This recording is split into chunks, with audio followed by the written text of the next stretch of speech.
Voilà, bonsoir mes chers amis, très très très heureux, et c'est peu de le dire, de nous retrouver, c'est vrai en Zoom, mais vous ne reconnaissez pas ma bibliothèque derrière moi, parce que je l'ai laissée à Yerushalayim.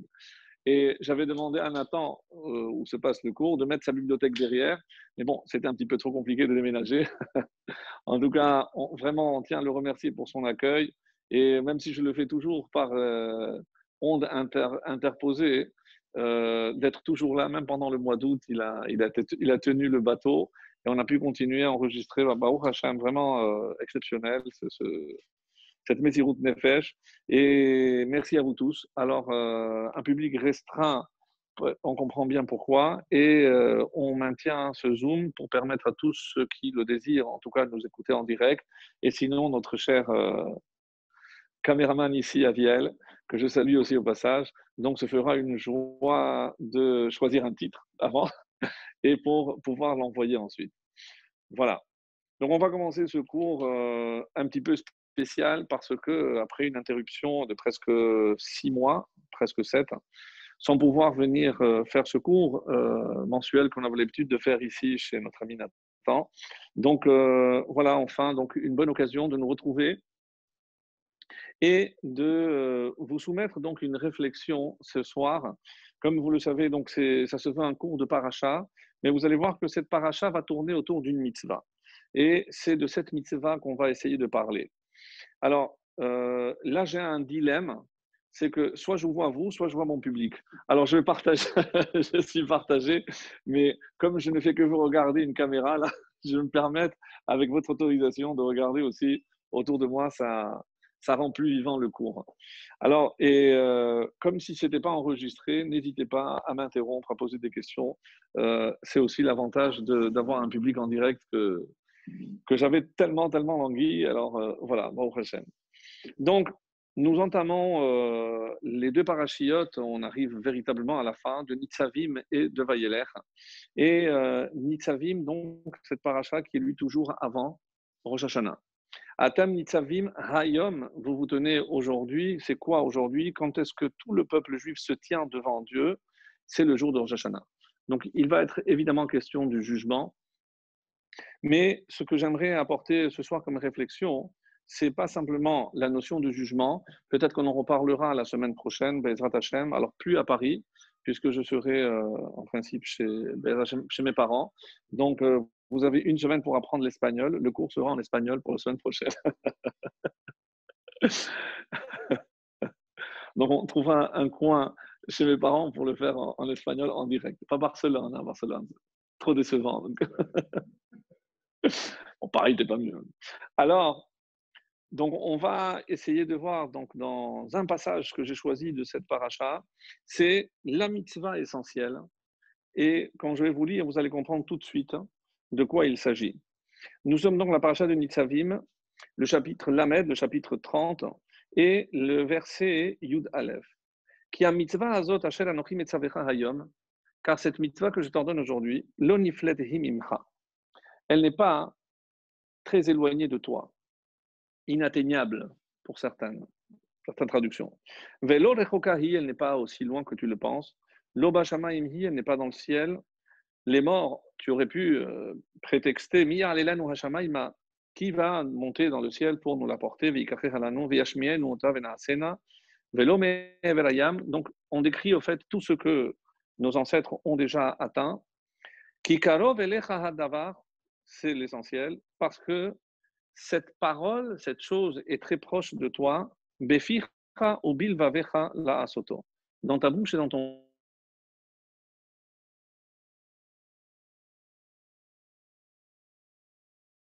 Ah, donc, je vais couper. C'est ce que j'aurais dû faire avant.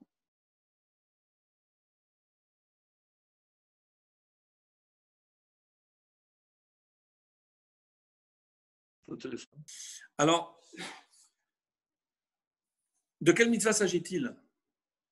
De quelle mitzvah peut prendre une telle place dans cette paracha essentielle avant de commencer une nouvelle année?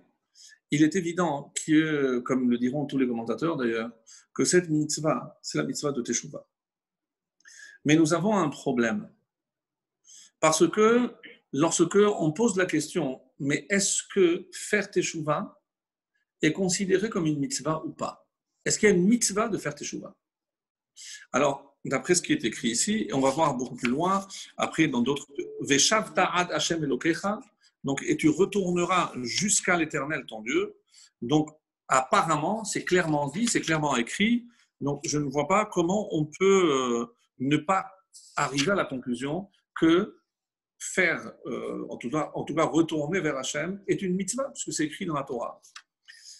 Et vous savez qu'il y a une marloquette, il y a une controverse entre deux grands, Rambam et Ramban, comme d'habitude. Les Espagnols, très chauds, très, très à fond sur ce qu'ils considèrent être la vérité. Rambam, curieusement, dira qu'il n'y a pas de mitzvah de Teshuvah. Il n'y a pas une mitzvah de Teshuvah. Et Ramban dit, mais qu'est-ce que tu fais avec le pasuk qui a mitzvah, ce que je viens de lire, tu retourneras. Donc c'est clair, c'est clairement écrit dans la Torah. Comment on peut prétendre qu'il n'y a pas de mitzvah de Teshuvah? Alors, on va essayer d'analyser la posture de l'un et de l'autre. On va commencer par le Rambam. Et j'ai apporté ici le Ilchot Teshuvah. Et si on lit le début, qu'est-ce qu'il dit? Kol mitzvot shebatorah ben aseh ben nota aseh ma'avar adam alachat mehen. Donc toutes les mitzvot, positives ou négatives. Si jamais l'homme a transgressé l'une d'entre elles, ben bezadon ben vishaga, que ce soit volontairement ou involontairement, que sheyaseh teshuvah v'yashuv mechet'o, lorsqu'il fera teshuvah et il se repentira de sa faute, chayav. Ah, là il parle d'une obligation. Qu'est-ce qu'il a l'obligation de faire? Les hitvadot lifnei ha'el baruch hu. Il doit, et permettez-moi de traduire comme je n'aime pas se confesser parce que ça a des connotations un peu trop. Donc il doit avouer sa faute. Devant qui? Devant Hachem. Pour mettre bien au clair devant qui on avoue ses fautes, pas devant un rabbin ni devant qui que ce soit. Donc, que devant Hachem. Mais ça pose un problème supplémentaire. Je dois venir devant Hachem et je dis Hachem, on connaît la formule, Khatan, Pachanu. Mais ici, apparemment, d'après Rambam, donc je dois venir et avouer la faute. Hachem, voilà ce que j'ai fait. Qu'est-ce qui est choquant? Qu'est-ce qui est choquant? Mais évidemment qu'il le sait. Mais il le sait, il sait ce que j'ai fait. Qu'est-ce que ça va changer que je dise Hachem, voilà ce que j'ai fait? Comme s'il ne savait pas. C'est-à-dire, avant même de se repentir sur une faute, vous vous dites, ce que Rambam dit ici, c'est l'avouer, c'est la reconnaître. Donc, tant qu'il n'a pas reconnu, mais si je traduis vidouille par reconnaissance, c'est-à-dire je reconnais avoir mal fait, je veux bien donner le sens que vous voulez. C'est-à-dire, devant Hachem, je reconnais que j'ai fait telle faute. Mais dans le mot vidouille, c'est un peu vider. Je dois vider mon sac. C'est ce qu'on dit en français. Donc, je vide mon sac devant Hachem. Voilà ce que j'ai fait. Je n'ai pas besoin. Même si je pense maintenant ce que j'ai mal fait. Et vous allez voir après avec ceux qui voudront suivre. Hein. Et on a l'impression que, d'après ce qui est dit ici, si tu fais tes chouvas, c'est parfait, tout est oublié, tu as tout nettoyé, nickel. Nickel. Ah bon? Vous savez que parmi les questions qu'on a posées au rabbi, puisqu'il recevait énormément de courriers, juste pour vous donner un petit aperçu du type de questions que les gens lui posaient. Donc, quelqu'un a posé la question j'ai oublié une fois de mettre les téphilines. On ne parle pas de quelqu'un qui ne met pas les téphilines, parce qu'il ne se posera pas cette question. Mais une fois, le travail, il pensait rentrer, avoir le temps, il n'a pas eu le temps. Il n'a pas mis les téphilines. Le soir est tombé, je fais les téphilines. Je vais mettre 2 fois le lendemain. On comprend qu'il n'y a pas de raison, ça ne va rien faire. Alors, d'autres questions. Si j'ai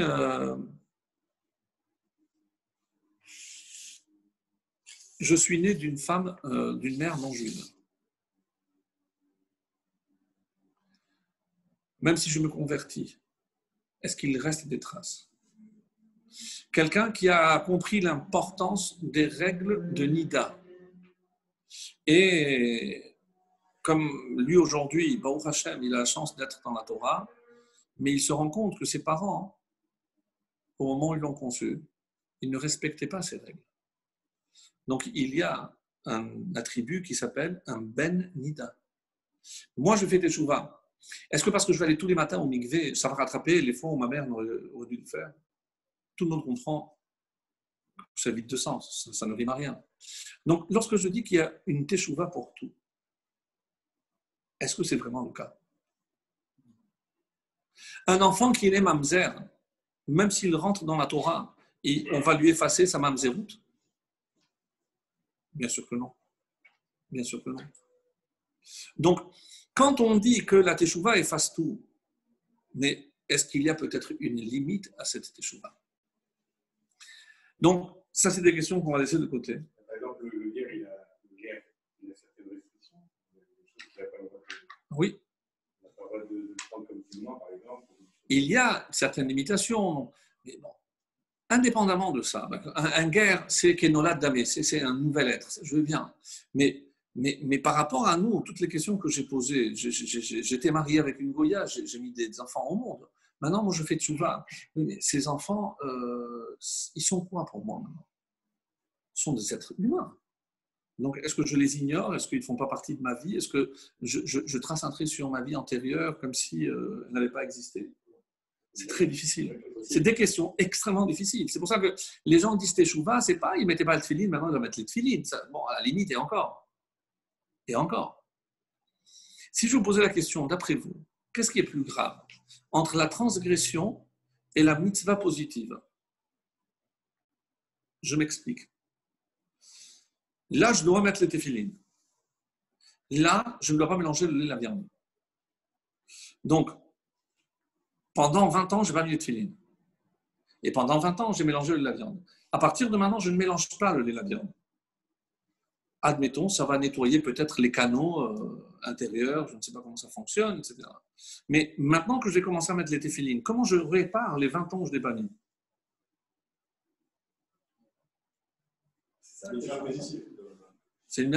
Je parle d'une mitzvah positive. Donc, la question est posée, qu'est-ce qui est plus grave, une transgression ou une non-action? Non-action.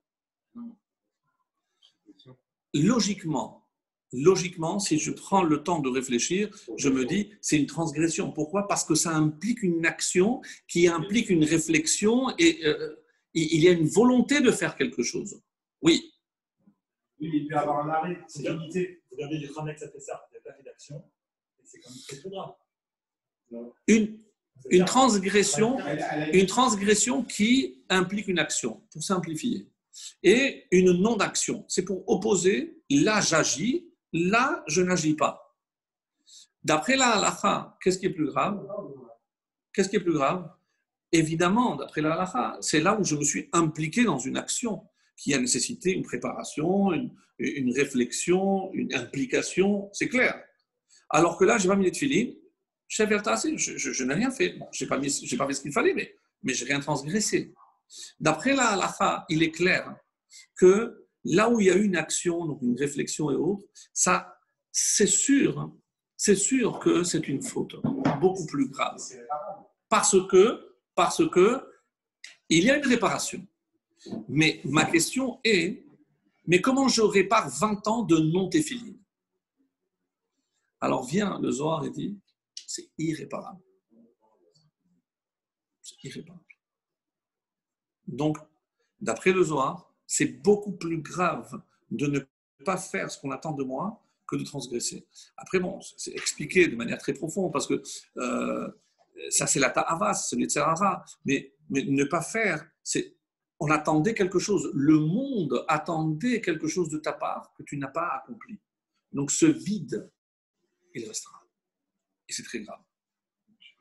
Maintenant, je reviens à mon Rambam et je dis, comment il prétend que Teshuvah, ce n'est pas une mitzvah? Vous comprenez que la question est très puissante.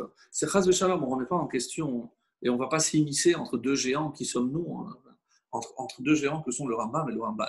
Mais on a en tout cas plus de preuves de la part de Ramban, parce qu'il apporte les psukim de notre paracha, donc c'est clair. Où tu vas? Qu'est-ce que tu fais avec ce verset? Alors il dit comme ça. Réfléchissez bien.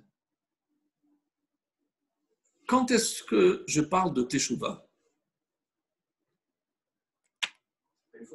Quand il y a une faute.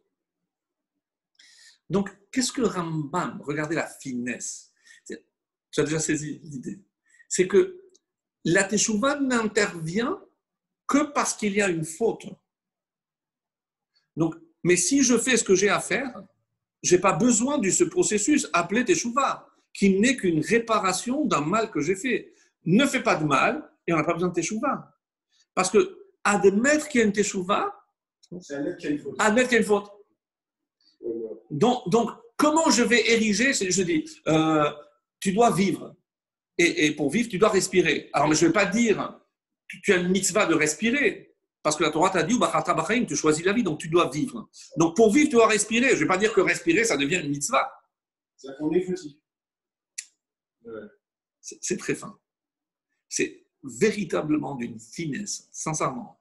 Parce que tellement c'est fort qu'on se retourne vers le Ramban, où il est dans une mauvaise posture maintenant, parce que apparemment ça se tient tellement bien. Et attends, pour compliquer, je vais apporter après un Rav Kook. Parce que maintenant qu'il étudie un Rav Kook. Depuis la nuit des temps, en réalité, la faute, elle a existé, parce que le premier homme, déjà, Adam, Oui. il a fauté. Je pensais que vous alliez dire autre chose. Mais comment le texte du Midrash dit que la Teshuvah a précédé le monde? Donc, n'est-ce pas là, on se retourne vers le Rambam, c'est que Hachem a déjà prévu la faute parce que l'homme ne peut pas ne pas fauter. Donc, Magdim Refoua la Maka, on dit en hébreu. Donc, il a déjà prévu la guérison avant. Est-ce que c'est la faute. Est-ce que c'est grave de fauter? C'est pas forcément grave, parce que Attends, c'est un rabbin qui pose la question. Le plus important, c'est pas de fauter, parce que tous, c'est de se relever. Oui, mais enfin, si tu n'étais pas tombé, tu n'as pas besoin de te relever. Parce qu'il y en a qui ne se relèvent pas. C'est un risque énorme. C'est un risque énorme. Alors, on a tous nos faiblesses, tout ce que tu veux. Mais Rambam parle du principe. Et c'est pour ça que je vais finalement définir la controverse entre Rambam et Ramban. Ce n'est pas par rapport à la Teshuvah elle-même, mais à qui s'adresse la Torah. Est-ce que la Torah parle à, je ne dirais pas un juif parfait, mais je parle du principe qu'un juif, il est là conscient qu'il doit accomplir la volonté divine. Donc, comment déjà prendre en considération sa chute, sa faute? Non, il va faire ce qu'il faut. Ramban dit, je veux bien, mais dans la réalité, mon cher Ramban, c'est pas comme ça. Et pire, si tu ne leur dis pas, relève-toi, peut-être qu'ils se disent, si Hachem m'a fait tomber, alors je reste par terre. Il y a encore une finesse supplémentaire dans ce domaine où qu'est-ce que je dis? Même si c'est évident, mais il vaut mieux que ce soit une mitzvah pour obliger l'homme à considérer cette obligation de retourner comme une mitzvah. C'est vraiment très gros. C'est-à-dire, on ne parle pas de la mitzvah elle-même. La nature de cette controverse, finalement, serait à quel niveau? Au niveau de à qui s'adresse la Torah, en général. Je parle du principe que l'homme, de toutes les façons, il est faible, il va trébucher. Ou alors, et donc je prévois la Teshuvah, et je me dis, Teshuvah, parce qu'il va fauter. Vient le Rav Kook et dit, on n'a rien compris. Et il apporte un scoop. Il a écrit un livre qui s'appelle Oroth HaTeshuvah, les lumières de la Teshuvah. Un livre très complexe. Et tout ça pour nous dire quoi?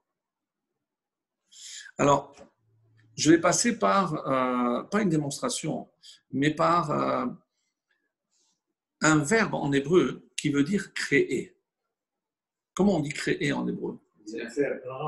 Bara, Bereshit, bara. Bara, c'est créer. Mais en araméen, quelle est la véritable traduction du mot bara? Pour ceux qui parlent l'arabe d'ailleurs aussi, bara. Dehors. C'est comme l'araméen.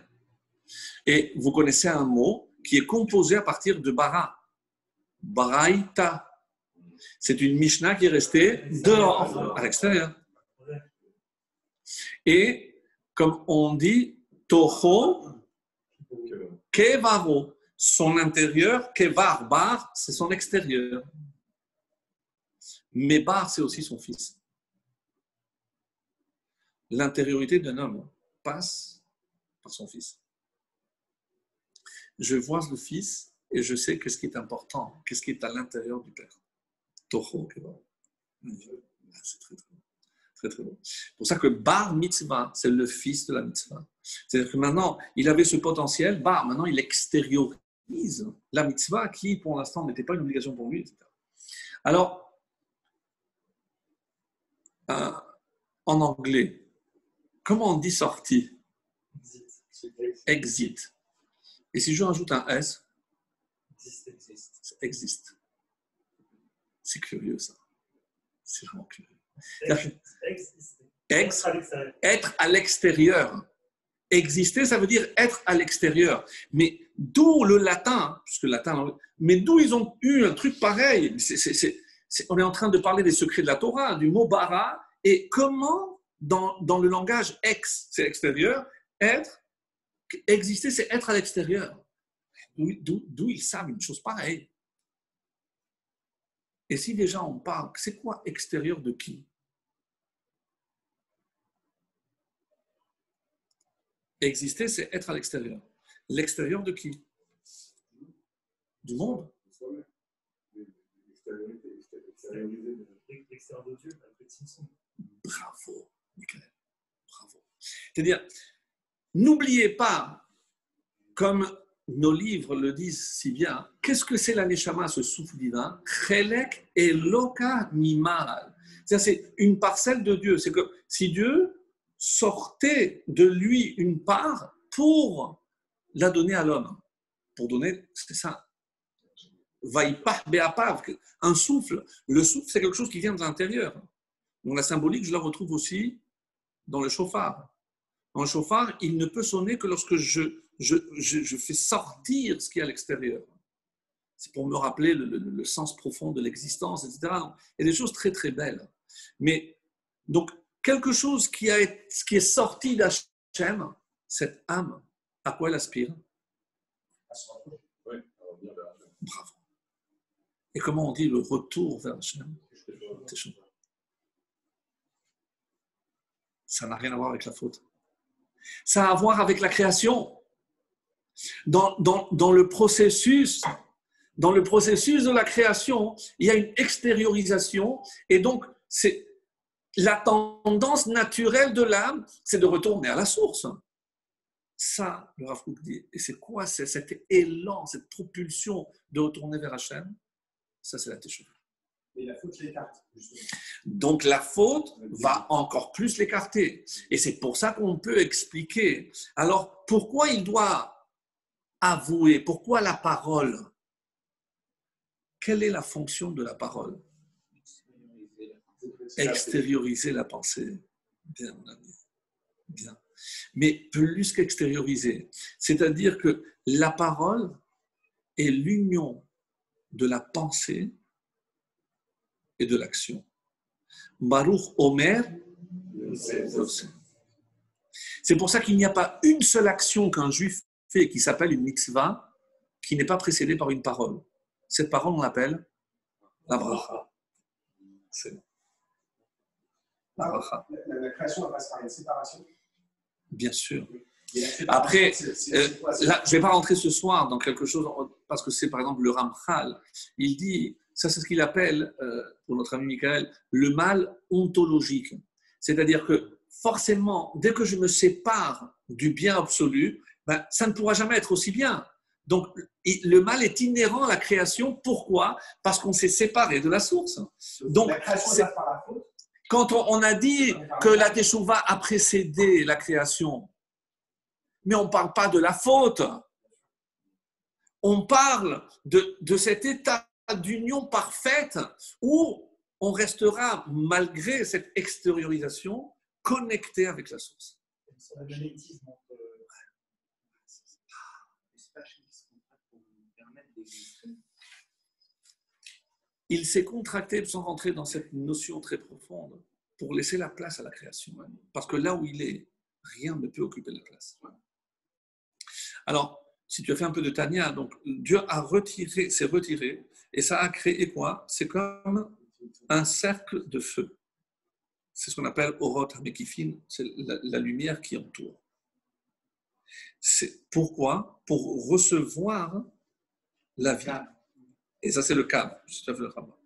Et où je retrouve cette notion de cave, c'est-à-dire la droite et le cercle, masculin, féminin. C'est pas par hasard. Le masculin, donc, c'est comme le cave qui rentre dans le cercle et ça donne la vie. Et si on en parle, je ne sais pas si vous vous rappelez, je ne sais pas si je l'avais dit une fois, mais dans le mariage, apparemment, il y a une erreur.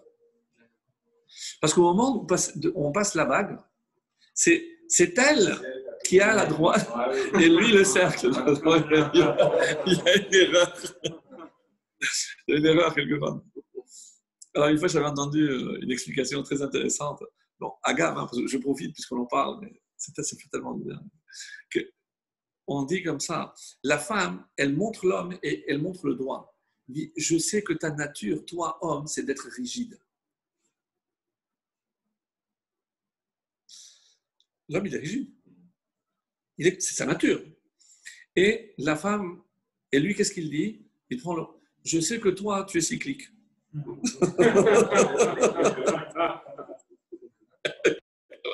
J'ai beaucoup aimé, c'est tellement vrai. Alors, on dit, mais écoute, qu'est-ce qu'on va faire? On va quand même, malgré tout, on va s'unir. Donc, peut-être que ton cyclisme, donc c'est ce cycle de la femme plus la rigidité de l'homme, et ben, c'est ça qui donne la vie. Mais ce n'est pas parce que notre nature, c'est d'être rigide. Et que le rabbin, en plus, il a entériné, il a dit, ça y est, qu'on doit rester dans cette rigidité. Parce que même le doigt, il se plie. Et d'ailleurs, qu'est-ce qu'elle fait, elle? Maintenant qu'une fois, elle a accepté, dit attention, maintenant que tu es marié, oui, tu baisses la tête.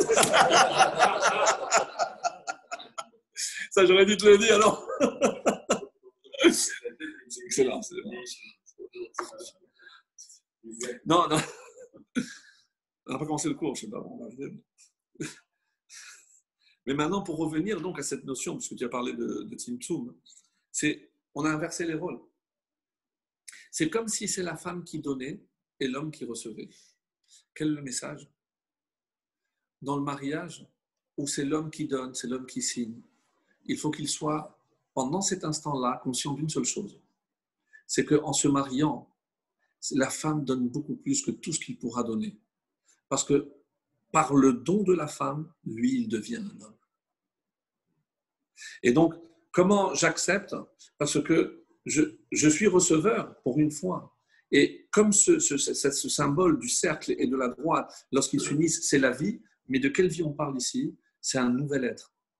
Et on dit comme ça que le jour où il se marie, l'homme, c'est un kippour. Donc, tout est effacé, c'est un nouvel être.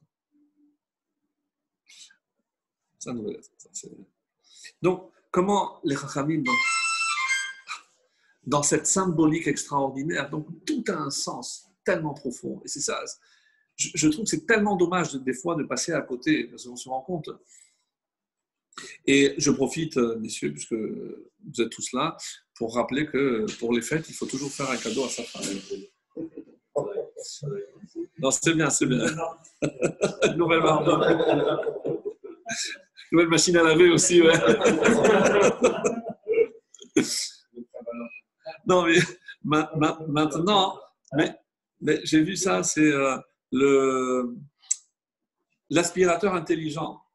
Tu le branches et il va tout seul. On n'a même plus besoin. Le robot intelligent. Là, ah, il fait, ouais, bon, d'accord. Non, mais toi, tu te sévère, arrête.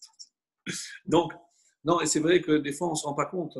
Mais comme c'est notre nature profonde, donc il faut aussi savoir et ne pas oublier que pour que ça marche, il faut aussi se laisser. Il faut savoir aussi céder et changer en mieux, parce que c'est ça. La nouvelle année, c'est aussi, ça implique forcément un changement dans l'amélioration, cela va de soi. Donc, je reviens maintenant à ce Rav Kook extraordinaire qui nous expliquait que la teshuva, et c'est pour ça que c'est extraordinaire ce qu'il dit, n'est pas liée à la faute. La teshuva, c'est l'aspiration naturelle de l'âme de retourner à la source. Tout homme, à un moment donné dans sa vie, va sentir cet élan de retour vers Hachem. Après, ça va se traduire par les mitzvot ou autre, mais comme un vide, comme un besoin d'eux. Et vous allez remarquer, même si c'est momentané, parce qu'il y a un chidouche, on dit que la teshuva, elle peut durer 2 jours, elle peut durer 3 jours. Donc, c'est pas comme, c'est un peu, oui, comme celui qui a décidé de ne pas fumer. Oui, mais 6 mois après, il a repris. Oui, mais quand il a arrêté, il était sincère. Il voulait vraiment s'arrêter. Donc, la teshuva, c'est pas sur le long terme. Donc, il faut comprendre que au moment où on le fait, on est sincère. Et c'est pour ça qu'il y a une question qui se pose de nous. Il y a une question qui se pose. On veut commencer une nouvelle année. On veut effacer l'ardoise. On veut effacer nos dettes. Magnifique. Donc, avant de commencer une nouvelle année nickel, propre, vous savez ça, il y a le livre blanc, le livre noir et le gris. Voilà, après, dans le gris, il y a plusieurs nuances. C'est le fameux bilan. Mais qu'est-ce qui ne va pas dans notre calendrier? C'est qu'il y a le jugement avant le... Excellent. Mais c'est pas logique. Le déroulement n'est pas logique. C'est une question sur laquelle tous les Chachamim se sont penchés. Comment je parle ici de juger et ici de pardonner. Alors bon, tu peux dire, bon, le jugement, mais quand on va faire le jugement, donc on va prendre quelle faute de l'année dernière? Mais on a commencé une nouvelle année. Je ne peux pas imaginer, alors les 10 jours, mais je suis déjà jugé au début. Il y a quelque chose qui ne va pas. Mais vous avez compris, non? Je veux que vous compreniez bien la question, parce que c'est lié à tout ce qu'on dit. Donc, le verdict n'est pas Rosh Hashanah, mais le jugement, oui. Le jugement sur quoi? Sur l'année écoulée, mais quand je fais un bilan et que je parle d'une nouvelle année, c'est parce que c'est un nouveau début. Je ne vais pas constamment rester en arrière pour voir tout ce que je traîne. Normalement, c'est un jugement pour l'année à venir. Alors vous allez me dire, oui, mais bon, sur quoi on va se baser? C'est comme un budget prévisionnel, on dit ça. Donc voilà, on a vu un petit peu les fautes que tu as faites l'année écoulée. On va partir sur la base que tu vas à peu près faire la même chose. Projection. Non, arrêtez. Enfin, c'est ce que j'ai dit. Non. Alors, il y a une réponse comme ça. J'en ai l'intention de le faire. Dieu te bénisse. Qu'est-ce que je dois faire à Rosh Hashanah? Non, ça, j'ai pas bon. Prendre sur moi. C'est l'engagement de changer. Et pourquoi cet espace de 10 jours? Parce que les décisions, c'est très beau.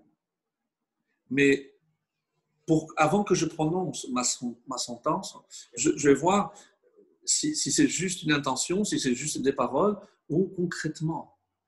Pourquoi c'est tellement important de mettre le paquet pendant ces 10 jours? Pas pour faire le faillot. Hachem, non. C'est qu'est-ce qu'on fait là? Ce n'est pas un engagement en vain. C'est Hachem, je t'ai dit que dans ce domaine, je vais essayer de faire des efforts et je vais le faire. Et il va le voir. Ça peut être dans la relation à l'autre. On a tellement de choses à améliorer, on a tellement de choses et tellement de domaines où on peut encore. C'est très difficile. Et pour vous montrer que cette notion de bilan ne revêt pas l'importance que nous, on pense, dans ce sens où, alors, je sais ce que j'ai fait et je sais ce que je n'ai pas fait. Donc, je pourrais prendre une feuille, il faudrait une encyclopédie, oui, pour répertorier tout ce que j'ai mal fait ou pas. Et dire, voilà, ça c'est les mitzvot que j'ai faites, ça c'est les avérotes. Mais quels critères avons-nous pour décider ce qui est bien ou ce qui est mal? Aucun. Et je vous ai apporté une preuve flagrante. Quelle est, d'après la Torah, la mitzvah la plus difficile? Kibbutz. Nous, on n'aurait pas dit, si on ne connaissait pas, parce que c'est bon, un petit coup de fil, machin. Mais dans les faits, ne pas contredire, c'est très très difficile. C'est très difficile. Et moi je dis parce que c'est une mitzvah qui ne dépend pas du récipiendaire, ça ne dépend pas de mes parents. Parce que même lorsque mes parents ne sont pas là, j'ai un devoir de mémoire. Ne serait-ce que le Kaddish tous les ans. Si la date anniversaire du décès, il y a un mariage, je ne peux pas aller. Parce que même 20 ans après, les gens ne savent pas tous. Mais cette date est marquée pour tout. Tant que je suis moi en vie, je porte le souvenir de mes parents et le respect de mes parents. Donc, ce n'est pas une mitzvah dans le temps, c'est extrêmement difficile. Quelle est la récompense? La longévité. Arichut Yamim, la longévité. Maintenant, quelle est la mitzvah la plus facile dans la Torah? Les 613. Le nid. Vol au-dessus du nid. Non, ça, non, arrête, Michael, enfin, tu me perturbes. C'est le seul qui connaît les classiques ici, c'est pour ça que je te parle. Et pourquoi c'est facile? C'est pas comme il y a certains commentateurs qui disent pourquoi. Quand est-ce qu'une mitzvah est facile? C'est lorsqu'elle ne me demande pas un investissement. Ça ne me coûte rien. Les téfilines, il faut payer, il faut tout payer. Donc. Là, ça ne me coûte rien. En quoi ça consiste? Si je suis en chemin, c'est-à-dire je ne vais pas exprès faire la mitzvah. Vraiment, elle me tombe dessus. Quand c'est possible, tu rencontres vraiment fruit du hasard. Je suis en route et je lève la tête et je vois un nid sur une branche. Je dois aller pousser la maman, après je prends les oisillons ou les œufs. Quelle est la récompense? C'est la même. C'est la même. Attends. Alors qu'on m'explique. Comment la Torah peut prétendre que pour la mitzvah la plus difficile, il y a la même récompense que pour la mitzvah la plus facile? Quelle est la conclusion? La conclusion qui s'impose d'elle-même. On n'a rien compris. On ne comprend rien. Il faut arrêter de se dire, je vais mettre le paquet sur cette mitzvah. On ne connaît rien. C'est, à mon sens, véritablement la meilleure des preuves. C'est qu'on ne comprend pas. Maintenant, on a dit, mais le Rambam ne connaissait pas le Rav Kook. Donc, juste pour remettre, donc on a parlé de la Teshuvah dans le sens de faute, donc relié à la faute. On a aussi parlé de la Teshuvah qui n'a strictement rien à voir avec la faute. C'est l'élan naturel de tout juif qui aspire à sa source, qui est Akadosh Baruch Hu. Alors maintenant, je vais vous relire le Rambam. Et tout le livre du Rav Kook, il a résumé en 2 mots, que j'ai déjà lu. Regardez. Non, mais c'est que l'exercice est sublime. Je dis comme ça. Kol mitzvot sheba Torah ben aseh ben otaraseh, je ne vais pas traduire. Im ava adam, si un homme transgressé, volontairement, kesheyaseh teshuva, veyashuv mechet'o. Il y a une redondance. Quand il fait teshuva, lorsqu'il. Mais, dis-moi, que chez Yashuv Mechet'o, qu'est-ce que ça veut dire que chez Assez Teshuva, Ve Yashuv Mechet'o? Non, il y a bien deux choses distinctes. Oui. Que chez Yaseh Teshuva, lorsqu'il aura ce propulseur qui le rapproche vers Hachem, alors profite de cette impulsion, Ve Yashuv Mechet'o. Et pour ça, il dit, et je comprends, Chayav Livadot, comment je me présente devant Hachem? Parce que comme naturellement tu es aspiré vers lui, donc profite que tu vas vers lui pour avouer ta faute. C'est une lecture extraordinaire. Là, comment Kesheyase Tshuva, il a résumé tout le Rav Kook. Ça veut dire qu'on peut faire tes choix sans être pardonné notre faute? Oui. C'est douche. Mais le chidouche de ce soir, c'est qu'on a toujours pensé, à tort, que la teshuva était obligatoirement liée à une faute. Parce que la finalité, c'est Elle existe aussi, cette notion. Elle existe, je suis d'accord, mais c'est deux choses distinctes. Cet élan que Dieu a, en quelque sorte, imprimé dans chaque âme, parce que mon âme, et maintenant, vous comprenez ce fameux midrash. Lorsqu'on était au Sinaï, il y a un midrash. Toutes les âmes se sont élevées. À chaque parole, l'âme remontait. Qu'est-ce que ça veut dire? Hachem, il nous tue? Pas du tout. Mais lorsqu'on n'a jamais été aussi proche d'Hachem, l'âme, parce que Yered, il est descendu tellement que l'âme, lorsqu'elle a senti, oups, elle ne pensait qu'à une chose, à retourner. Non, il y a des mitzvot. Et Hachem, c'est pour ça qu'il dit, Vachai bahem. Les mitzvot, je les ai donnés, pas pour que tu meurs, pas pour que tu t'attaches à Hachem de manière à ce que tu dédaignes ce monde. Non, c'est dans ce monde que tu dois faire la mitzvot. Comme on avait expliqué la mitzvah, je crois que c'était le cours de la semaine dernière, que comment Hachem, il demande la première mitzvah en mettant les pieds en Israël, c'est quoi? D'écrire la Torah sur des pierres. C'est notre devoir d'imprégner la parole divine, la Torah, c'est la volonté divine, c'est ce qui est le plus élevé. Et la pierre, c'est quoi? C'est l'élément le plus bas. Donc, unir le haut et le bas. Et c'est ce que je dis par rapport à la parole. Mais maintenant, et je rajoute maintenant, et alors en quoi consiste justement cet aveu, cette confession? Parce qu'il faut que vous sachiez qu'il y a la teshuva, c'est une chose, et la kapara, c'est une autre. Il y a deux conséquences aux actes d'un homme. Les conséquences sur lui, sur son âme. Voyez ça comme une tâche, parce que forcément c'est de ça qu'il s'agit, donc j'ai entaché ma neshama. Mais dans la relation, dans ce qui me connecte à Hachem, j'ai rompu un lien. Par combien de câbles je suis connecté à Hachem? 613. Qu'est-ce qui s'est passé avec cette transgression? J'ai coupé le câble. Maintenant, comment je vais reconnecter? Comment je peux reconnecter? Par la parole. On a tout compris. Parce que c'est grâce à la parole que je peux reconnecter. Je ne suis pas en train d'apprendre à Hachem quelque chose qu'il ne savait pas. C'est complètement ridicule d'imaginer un seul instant que c'est de ça qu'on parle. Mais alors, pourquoi on me demande? Parce que de la même façon que Dieu a créé par la parole, donc il a créé ce lien. Donc toi, tu l'as rompu. Donc à toi maintenant de le recréer. Comment? Par la parole.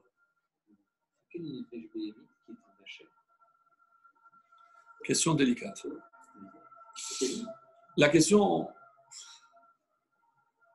de notre cher Olivier, c'est quand je parle de la neshama qui est entachée, parce que vous savez qu'il y a la neshama béhémite. La neshama béhémite, elle est, elle restera ce qu'elle est. Ça, il faudra apprendre le Tanya en détail, qui véritablement rentre dans le détail des conséquences. Nefesh béhémite, parce que nous, on pense que forcément, la nefesh béhémite est mauvaise, parce que c'est celle qui nous pousse à fauter. Non. La nefesh béhémite, c'est celle qui inclut tous les besoins du corps. C'est une proie plus facile pour le Yetzer Hara, mais on ne peut pas mettre sur le dos du nefesh béhémite toutes les fautes qu'on fait. C'est pas aussi simple. Parce que l'autre âme, elle est divine, elle est impossible de l'entacher. Mais c'est elle qui est entachée. C'est elle qui est blessée. Parce que j'ai besoin de manger. Pour l'homme, manger, c'est vital. Oui, mais la nefesh béhémite te dit j'ai faim, donc il faut que je mange. Oui, mais attention. Donc, là où c'est plus facile Mais ne crois pas que le Yetzer Hara ne peut pas attaquer la Nefesh Elokit. Pourquoi? Parce que ce n'est pas au niveau des Ta'avot. Mais on dit par exemple que toutes les fautes qui relèvent de la supériorité de l'homme, de l'arrogance, de l'orgueil, ça, c'est pas corporel. Donc, ne crois pas que c'est aussi simple. Moi, je pensais que c'était Non. l'autre âme qui était Non. de l'élan. Non. Ce matin, j'étais à Maïmo. J'ai pris tous les terminales. C'est une expérience extraordinaire. Parce que eux, ce qui les interpelle, évidemment, c'est la situation actuelle et autres. Et c'est à la fin, donc j'ai laissé 10-15 minutes de questions. Et il y a un terminal qui m'a posé la question. Et il m'a dit comme ça, mais pourquoi Hachem il nous envoie ça? Bon, ça, tout le monde aujourd'hui sait ce que c'est ça. Bon, Stephen King a une autre définition. Mais... Aïe, aïe, aïe. Festival, c'est ça. Ah, ça fait tellement de bien. On se lâche, c'est pas grave. On se lâche. Il y a les deux qui sont. Alors.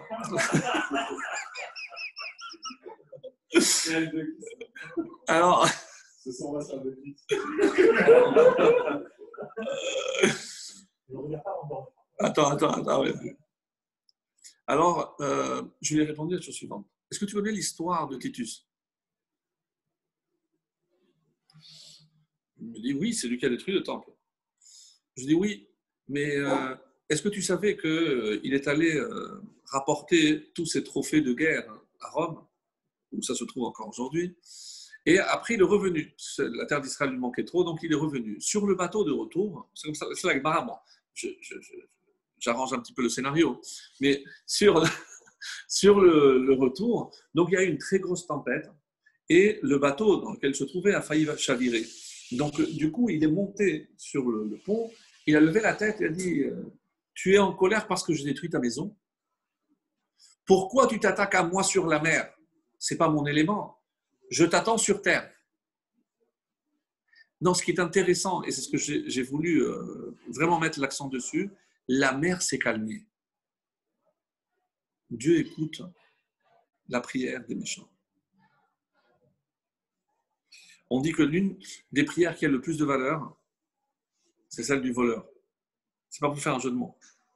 Pourquoi? Parce qu'il prie tellement sincère de ne pas se faire attraper, c'est que Hachem est obligé de l'écouter. Parce que c'est une vraie prière.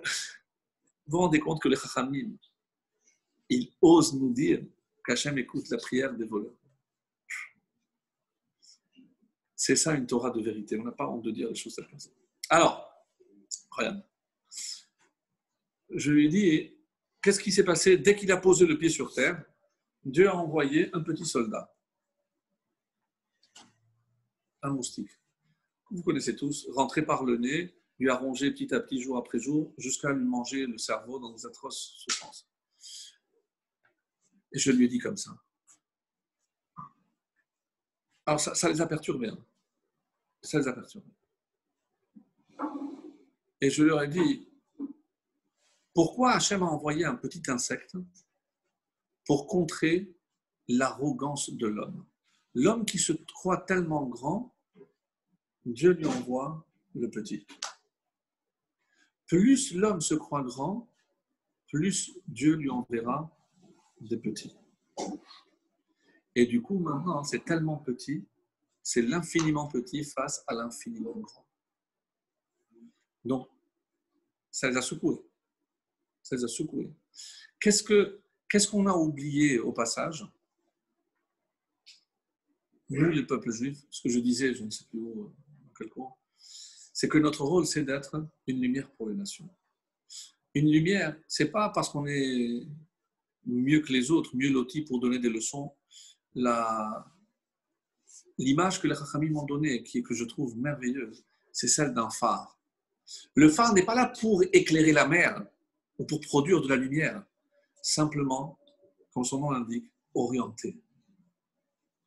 Si des bateaux n'ont pas cette référence, ils peuvent voguer dans la mer et se perdre à tout jamais.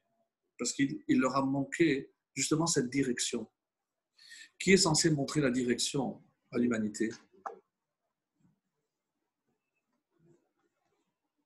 C'est-à-dire que c'est parce qu'on n'était pas fidèle à notre poste au phare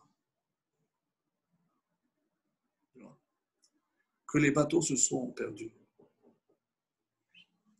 Les bateaux se sont perdus, c'est-à-dire on n'a pas joué notre rôle et l'homme s'est perdu.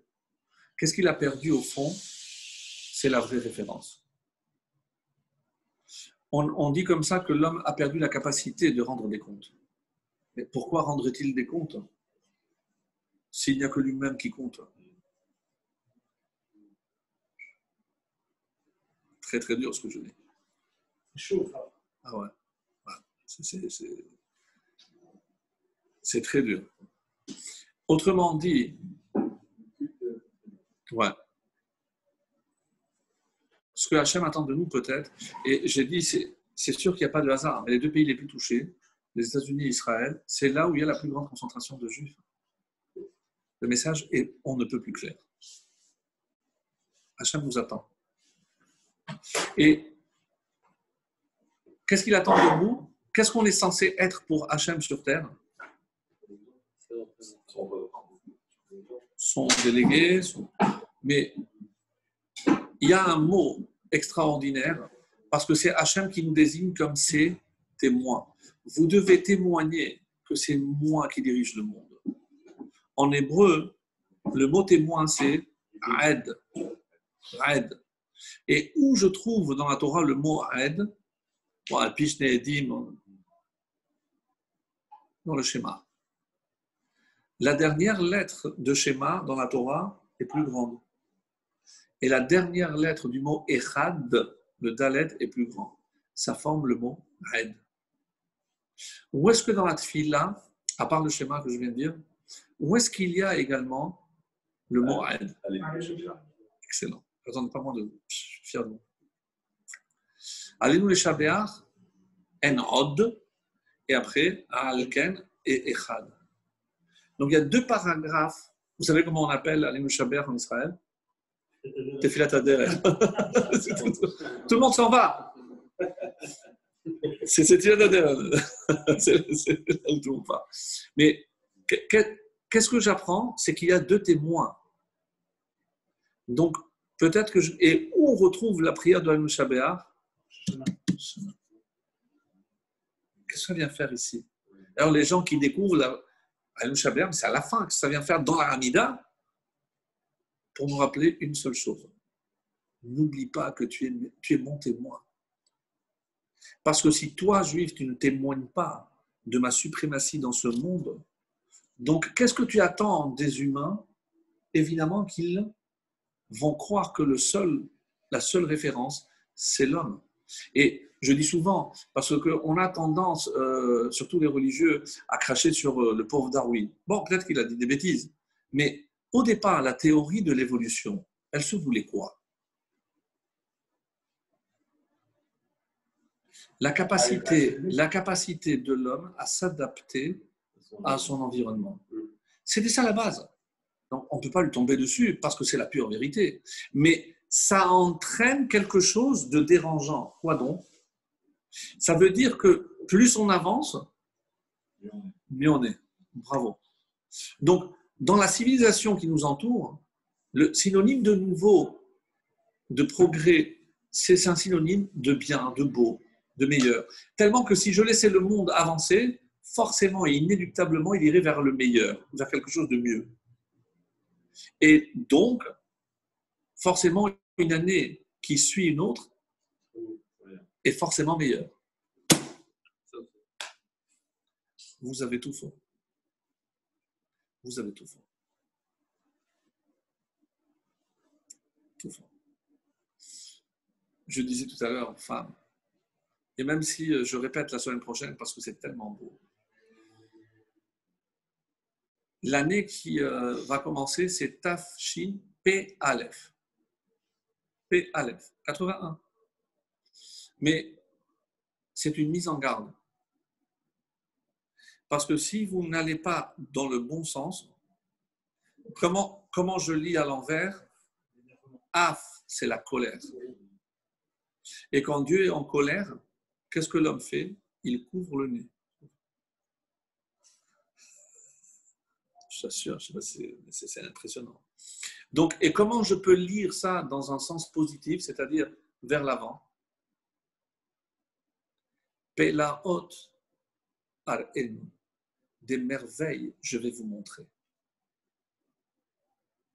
Ce n'est pas simplement pour apporter une note positive après tout ce qu'on a dit, mais ça, c'est le Rabbi de Lubavitch qui avait dit. Donc, pour le Aleph. Et il a dit comme ça, mais on peut l'appliquer vraiment à merveille pour cette année. Après tout ce qu'on a vécu, tout ce qu'on attend d'Hachem, c'est véritablement des merveilles. Mais attention de ne pas faire les choses à l'envers.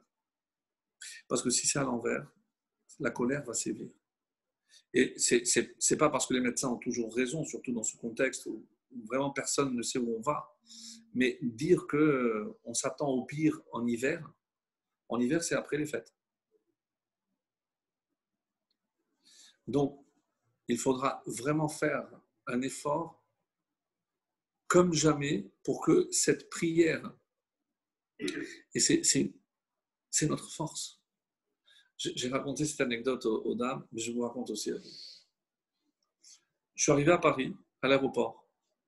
J'ai pris un vol très tard, et donc il était déjà à 6h30, 7h. Je n'avais pas le temps de descendre, donc j'ai fait la tefila à l'aéroport. Je suis allé au niveau des arrivées, c'est plus tranquille. J'ai mis les téfilines, j'ai fait ma tefila tranquille, etc. Et en face, je n'avais pas fait attention, mais comme c'était fermé, c'était Office du tourisme. C'était fermé. Et bon, entre-temps, une jeune dame est venue, elle a commencé à ouvrir, à mettre. Le temps que j'avais terminé, j'ai tout ramassé. Et comme je voulais prendre des notes pour les courses, toutes les notes que j'ai consultées ce soir, et je suis allé lui demander des papiers. Écoutez, est-ce que vous avez des feuilles de brouillon? Elle m'a dit, vous voulez des feuilles entièrement? Je dis non, même si c'est. Alors bon, il y avait comme lorsqu'on imprime des fois, il y a des choses. Donc elle m'a donné un petit bloc. Vous voulez un stylo? Je dis, c'est très gentil, c'est Office du tourisme. Je l'ai gardé. Et juste, alors je me retourne, je vais pour partir. Je dis, excusez-moi, ça n'a rien à voir, mais je veux vous poser une question. Je me suis dit, bon, elle me demandait encore ce que c'était, fini, des boîtiers, les machins. J'ai vu que vous avez prié. Est-ce que je peux vous demander que vous priez pour moi? Ça m'a scotché.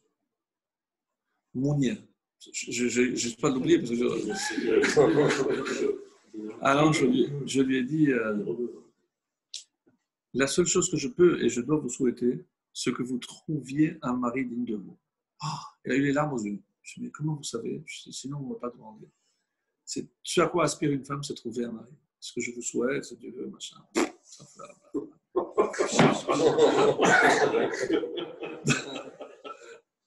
Mais qu'est-ce qui.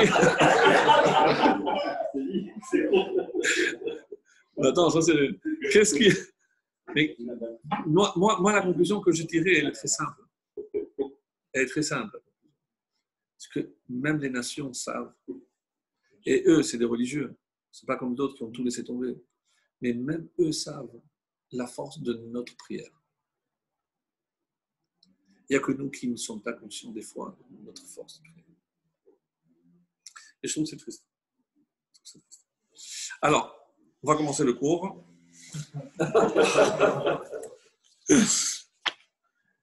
Regardez. Alors, pour ceux qui veulent suivre sur le texte, on ne va pas tout lire.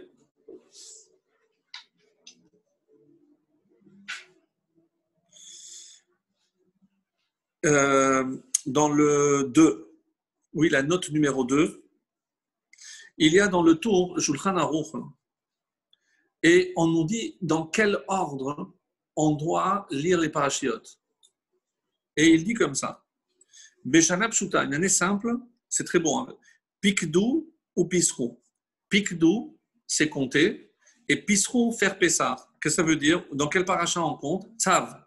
Et donc Tzav vient avant Pessah. Ouais, c'est Shulchan. On continue. Beshana Meuberet, une année embolismique, c'est-à-dire où il y a Adar 2, Sigrou ou Pisrou. Sigrou, c'est enfermé. Qui on enferme? Le lépreux. Donc, Parashat Metzora, chez Masgiret Metzora, Lifne Pessa. Très bon. Après, Menou Veitrou. Menou, c'est compter aussi. Veitrou, Itrou, c'est la fête de Shavuot. Donc, ça veut dire que Bamidbar viendra avant Shavuot. Et enfin, Tumu Utslu. Tumu, jeûner et après griller. Utslu ici, c'est pas griller, mais c'est prier. Tisha B'Av, et après la parashat Vetranan, 515 Tefilot. Tsulu, après la prière. Et ce qui nous intéresse, Kumu Vetikon. Levez-vous, Vetikon et sonnez. Où est-ce qu'on est debout? Nitzavim, tenez-vous debout. Vetikon, et après sonnez le chauffard, c'est-à-dire Rosh Hashanah. C'est-à-dire Nitzavim est la fête, et la parasha qui est lue avant Rosh Hashanah. Très bon, hein? Ils adorent les moyens techniques, mais avec une finesse extraordinaire. C'est tout le Shulchan Aruch. Alors, dans la paracha que je lisais, toujours dans ce chapitre 30, Vaya ki yavo alecha kol hadevarim haele, haberacha ve'akelala asher natati levanecha, va'ashevota el levavecha. Donc, lorsque viendront sur toi, ou la bracha ou la klala, c'est par rapport à la paracha du Kitavo. Asher natati levanecha, que j'ai placé devant toi, va'ashevota el levavecha. Alors, en gras, c'est chaque fois qu'il y a le verbe retourner la chose. Tu dois ramener à ton cœur. De toutes les nations où Hachem t'aura expulsé, et tu retourneras jusqu'à l'Éternel ton Dieu. Et Dieu ramènera donc tous les prisonniers et autres, il reviendra, et toi tu reviendras,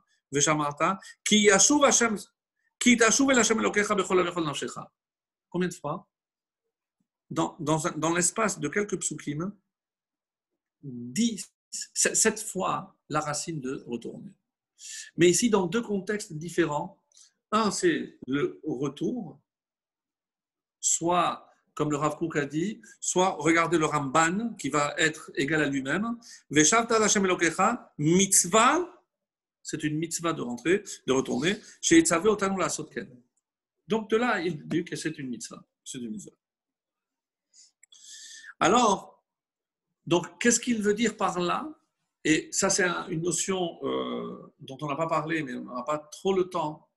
C'est par rapport au contexte, il y a le retour vers Dieu. Et de quoi parle l'autre retour? De Dieu vers... Mais encore,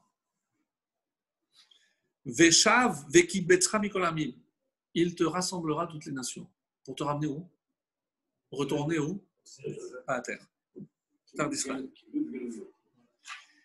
C'est incroyable, dans le même passage, on dit retourner vers Dieu et retourner vers la terre. Alors, parce que je n'ai pas le temps de trop détailler, mais quelle est la notion qui est liée ici? Quand je fais teshuva, moi, c'est individuellement. J'ai fauté, je fais une teshuva. Lorsque je retourne en Israël, c'est collectif. C'est-à-dire, aller en Israël, ça englobe une dimension qui est beaucoup plus collective parce que je fais partie d'un peuple. Je ne reviens pas individuellement, mais pour faire partie d'une nation que je ne peux pas, c'est quelque chose que je ne peux pas faire en dehors, parce qu'il n'y a pas de nation d'Israël en dehors. Et d'ailleurs, ils vont être en désaccord, Rambam et Ramban. Est-ce qu'il y a une mitzvah de fonder un État? Mais c'est la même racine, donc ils vont être encore en désaccord. Est-ce qu'il y a une obligation? Est-ce que Ben Gurion, lorsqu'il va arriver là-haut, tu as fait une grande mitzvah, tu as fondé le peuple d'Israël, la terre d'Israël? Il nous ordonne, par exemple, de créer des tribunaux, de créer une police, une shtara, des chautrines, etc. Là, les trois obligations auquel on est astreint en rentrant en Israël, nommer un roi, construire le temple et éliminer Amalek. Les trois. Ça, c'est les trois, pour tout le temps. Donc, ce qui est curieux, c'est quoi? Qu'est-ce que vous avez remarqué? Qui c'est qui a accompli le retour? Ceux qui se sont occupés de la collectivité, mais pas de l'individu. C'est-à-dire, eux n'ont fait que la teshuva géographique et pas la teshuva spirituelle. Comme si c'était un au détriment de l'autre. C'est une constatation, hein, mais vraiment par rapport à ce passage, je pense que c'est à méditer. C'est à méditer, c'est vraiment intéressant. Donc, si je reviens maintenant à ma question initiale, mais avant cela, dans le Likutei Sichot, hein, Yud Zayin 197, pour ceux qui veulent suivre, regardez ce qu'il dit. Hatam sheikar hateshuva hi ha'achlata al lehaba. C'est la réponse que tu avais donnée, Nathan. C'est-à-dire, c'est que l'essentiel de la teshuva, c'est la décision pour l'engagement, pour ce qui est à venir. Et alors, hu mishum she mitzvat hateshuva mugderet bema sheyeh mikan ulhaba. La vraie mitzvah de la teshuva, c'est une projection vers le futur. Je ne retourne pas dans le passé pour effacer. C'est un engagement qui est une projection vers le futur.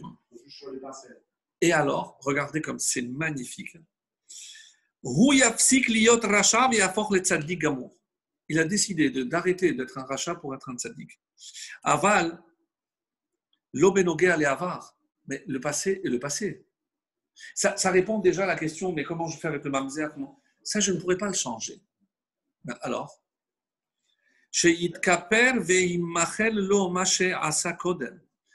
donc, c'est déjà bien si Hachem lui pardonne ce qu'il a déjà fait.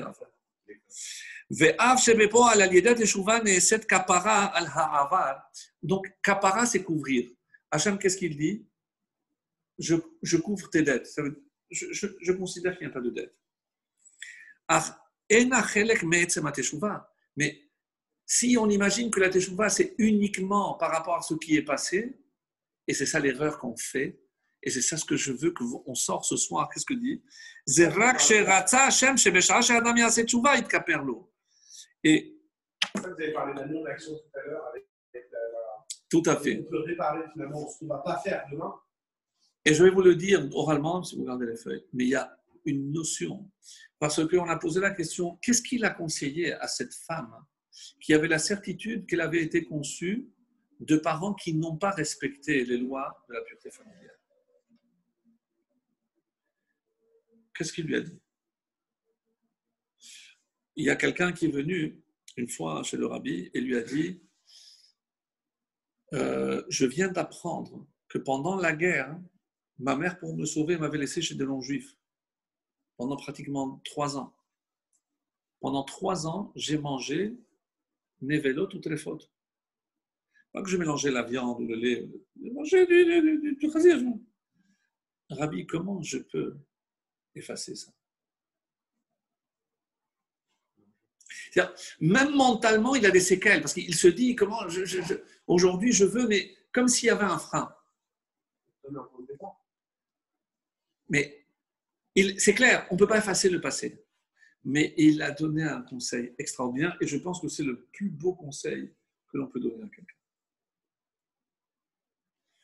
Utilise précisément ce qui fait ta faiblesse pour te renforcer. Que de cette apparente obscurité, tu te dises, et c'est pour ça qu'il lui a dit, va maintenant, apprends les halachot de kashrut. Ouvre un magasin kasher, va distribuer le kasher là où il n'y en a pas. C'est-à-dire, c'est vraiment du génie. À la femme qui pensait que ses parents n'avaient pas fait Taharat HaMishpacha, organise des cours de Taharat HaMishpacha. Fais connaître l'importance de Taharat HaMishpacha. Occupe-toi, toi, personnellement, d'un mikvé. Rebondis. Ne reste pas ancré dans le passé. Au contraire, c'est du génie. Utilise cette faiblesse pour qu'elle devienne ta force. Exactement. Tu ne vas pas vivre en pensant que tu as un fardeau à traîner, parce que de cette obscurité, de ce fardeau, c'est lui qui va te porter. Tu vas au contraire, donc, toujours cette projection vers l'avant. Cette projection-là, je trouve. Et Rabbeinu Yonah, c'est ce que, comme vous le savez, c'est à Sha'arei Teshuvah, c'est le numéro 3. On a l'habitude donc d'apprendre pendant ces jours-ci, entre Rosh Hashanah et Kippour, c'est les portiques de la Teshuvah de Rabbeinu Yonah. Qu'est-ce qu'il dit? Ha'ikar harishon acharata. Quelle est la première étape et incontournable? C'est le regret. C'est le regret. Yavin levavo ki ra umar aizvu et Hashem. Parce qu'en abandonnant Hashem, évidemment que ça ne peut être que le mal. Veyashiv el libo ki yesh onesh venekem veshalem al avon. Et que forcément tu devras payer sur le mal que tu as fait. Veitcharet al ma'asav hara'im veyomar bilvavo ma'asiti. Comment je prends conscience de ma faute? Je me demande, mais comment j'ai pu faire ça?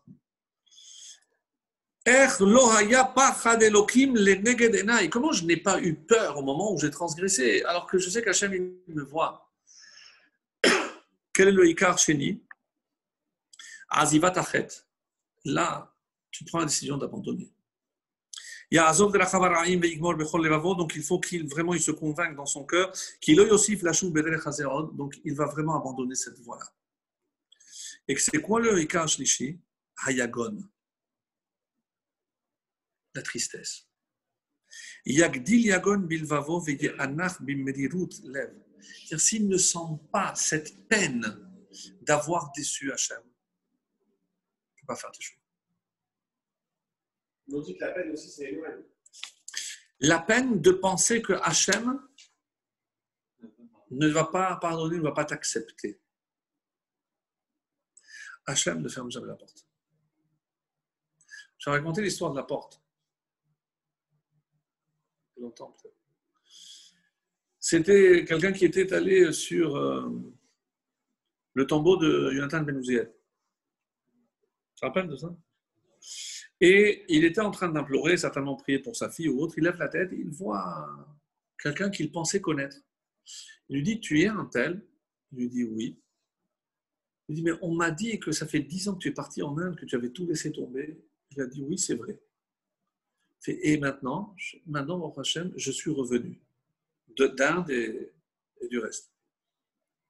Est-ce que je peux te demander qu'est-ce qui a déclenché ton retour? Qu'est-ce qui a fait que tu as eu ce déclenchement? Et alors, il lui a dit un jour, il y a un Israélien qui est venu ici en Inde, et on a parlé. Il se trouve que c'était un voisin de mes parents. Il habite le même immeuble que mes parents. Il m'a raconté qu'un jour, il descendait et il a vu que la porte de mes parents était ouverte. Donc, il a toqué. C'est ma mère qui est venue ouvrir. Il m'a dit, madame, vous avez oublié de fermer la porte. Et avec un petit sourire, elle m'a dit, non, je n'ai pas oublié. Mais je ne veux pas que lorsque mon fils revienne, il trouve la porte fermée.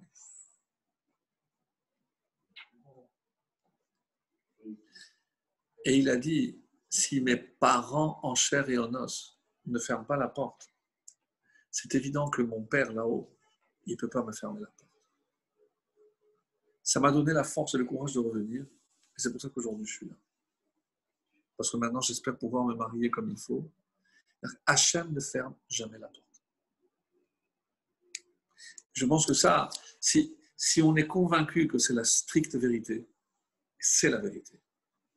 Ça devrait convaincre plus d'un. C'est pour ça qu'il ne faut pas traduire ce que tu disais, la tristesse. Alors on dit, qui c'est qui pensait qu'il n'y avait plus... Quel est dans la littérature talmudique le prototype du Baal Teshuvah?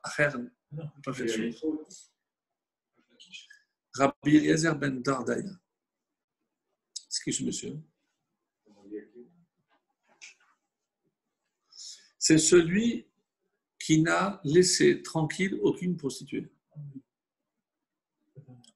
C'était son faible. Il n'y a pas une prostituée qu'il n'a pas connue. Et bon, il y a des détails un petit peu morbides. À un moment donné, il était avec il a lancé une flatulence, un gaz. Il est de la même façon que ça ne peut pas revenir, toi, tu ne pourras jamais revenir. Bon, ça mérite une explication, etc. Mais ça a tellement perturbé. Mais ce n'est pas une femme facile qui va me dire, moi, qu'Hachem il va me fermer la porte. Il est allé implorer les montagnes. Est-ce que vous pouvez intercéder en ma faveur? Les montagnes disent déjà qu'on demande pour nous-mêmes. Qu'est-ce qu'on va demander pour toi? Il est allé demander à la mer. Il a fait le tour de la création. Il est arrivé à quelle conclusion? Quand il s'agit de revenir vers Hachem, on ne peut compter que sur nous. Quelqu'un a dit, la teshuvah, elle vient de nous. Ça, c'est de lui qu'on apprend. On dit qu'il s'est assis, il a mis la tête entre les genoux et il a pleuré jusqu'à que son âme l'ait quitté. L'histoire aurait pu se terminer là. Mais qu'est-ce qu'il dit?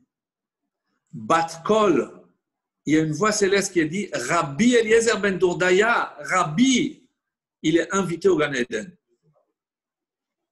D'accord, pardonnez, mais Rabbi? Alors on peut faire les 400 coups, après on fait une petite chouva, enfin petite.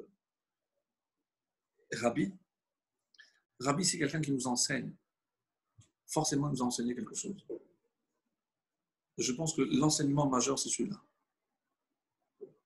Pourquoi il est mort? Pourquoi il n'a pas décidé de faire teshuva et de changer de vie? Ça, c'est un commentaire que j'avais entendu une fois. Il ne se faisait pas confiance. Donc, qu'est-ce qu'il a fait? Un retour vers l'arrière. Quelle position il a emprunté? Fétale. Comme un fœtus, maintenant, avec ma teshuva, je suis nickel. Hachem, prends-moi maintenant. On dit qu'une teshuva, elle est bonne, qu'à partir du moment où on est encore dans le même... Sauf lorsque il y a des fautes où il n'y a que la mort qui est mechaper, qui explique, qui pardonne. Il faut la mort. Moi, ce qui m'a toujours surpris dans cette histoire, c'est Rabbi. Qu'est-ce qu'il nous a appris? Que la porte n'est jamais fermée. Là, cette année qui vient de s'écouler, pour conclure, cette année qui vient de s'écouler a sans aucun doute laissé des traces, comme les séquelles chez ceux qui ont vraiment été malades, je pense des séquelles aussi indélébiles. Mais qu'est-ce qu'on va dire le premier soir de Rosh Hashanah? Que cette année se termine avec les malédictions. Et que commence l'année avec une bénédiction. Qu'est-ce qui diffère entre une bénédiction et une malédiction? La malédiction, je vais commencer plutôt par la bénédiction. Le mot beracha a la même valeur numérique que zecher. C'est le souvenir. C'est pour ça que dans l'ordre, et je parlerai certainement la semaine prochaine de la Hamida de Rosh Hashanah avec Malchuyot, Zichronot et Shofarot, c'est la partie centrale, c'est l'essentiel même pour comprendre non seulement le texte, mais l'enjeu. Qu'est-ce que cela veut dire? Je ne dois jamais oublier Beracha. Mais Beracha, en hébreu, c'est aussi Berecha. Qu'est-ce que c'est Berecha? C'est une source. Il y a ce qu'on appelle la Berecha Eliona, c'est la source suprême de laquelle Dieu déverse ses bénédictions. Donc, Berecha, c'est la source. Donc, Beracha, c'est lorsqu'on est connecté à la source.